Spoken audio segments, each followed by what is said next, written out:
Supreme court తాజాగా ఇచ్చిన ఒక తీర్పు సంచలనంగా మారింది. అక్రమ సంబంధం వలన కలిగిన పిల్లలకి తండ్రి ఎవరు అనే దానిపై ఈ తీర్పు వెలువడంతో సర్వత్రా ఆసక్తి రేపింది.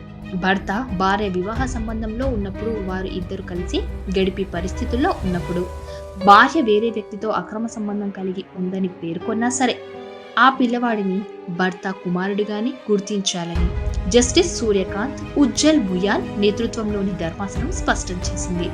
భారతీయ సాక్ష్యాధికార చట్టంలోని సెక్షన్ 112 ప్రకారం వివాహ సంబంధం కొనసాగుతున్న సమయంలో జన్మించిన వారిని భర్త పిల్లలుగానే గుర్తించే అవకాశం ఉంటుంది. బిడ్డ తండ్రి ఎవరనేది నిర్ధారించడానికి DNA పరీక్షను కోర్టులు పదే ఆదేశించకూడదని తీర్పుల్లో స్పష్టం చేశారు. DNA పరీక్ష అనేది వ్యక్తుల వ్యక్తిగత గోప్యతను భంగపరిచే అవకాశం ఉన్నందున కోర్టులు ప్రత్యేక పరిస్థితులలో మాత్రమే ఆదేశించాలని తెలిపారు.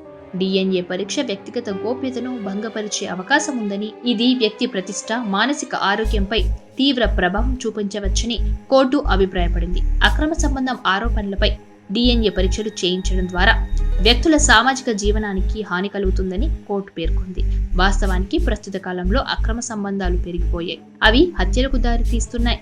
ఈ వివాహేతర సంబంధాలు పచ్చని కాపురాల్లో చిచ్చు పెడుతున్నాయి. దీని వలన కుటుంబాలు రోడ్డున పడడమే కాకుండా ఆస్తి, ప్రాణ నష్టాలు చోటు చేసుకుంటున్నాయి. అక్రమ సంబంధాల కారణంగా ఎంతో మంది ఒంటరి జీవితాలను కూడా గడుపుతున్నారు. అంతే కార్డ్స్ అక్రమ సంబంధం కారణంగా జన్మించిన పిల్లలకు ఎవరు తండ్రిగా ఉండాలి అనే ప్రశ్నలు ఉదయిస్తున్నాయి. ఇలాంటి తరుణంలో సుప్రీంకోర్టు ఇచ్చిన తీర్పు సంచలనంగా మారింది. సబ్స్క్రైబ్ చేయండి. Please do subscribe to. Please like, share and subscribe to top Telugu TV. Top Telugu TV. Top Telugu TV.